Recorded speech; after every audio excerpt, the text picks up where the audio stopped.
நான் அழுத போதெல்லாம் என் அருகில் வந்தவரே, உங்க கரங்களினாலே என் கண்ணீர் துடைச்சவரே.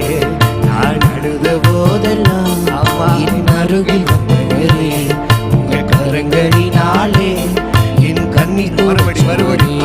நான் அழுத போதெல்லாம் என் அருகில் வந்தவரே, உங்க கரங்களினாலே என் கண்ணீர் துடைச்சவரே. தாவீது சொல்லுகிறான், ஏழை கூப்பிட்டான், கர்த்தர் கேட்டார், எல்லா இடுக்கண்களையும் என்னை நீங்களாக்கி விடுவித்தார். இன்னைக்கு நீ கூப்பிட போறீங்க, உன் பக்கத்துல ஒருத்தர் வந்து நின்று உன் சத்தத்தை கேட்டு உனக்காய் இறங்கி உன் கண்ணீரை துடைக்க போகிறார். ஆமா, ஜீசஸ், glory, glory. இனி நீங்க அழவே கூடாது, இனி நீங்க அழவே கூடாது. இந்த வருஷம் முழு சந்தோஷமா இருக்கணும்.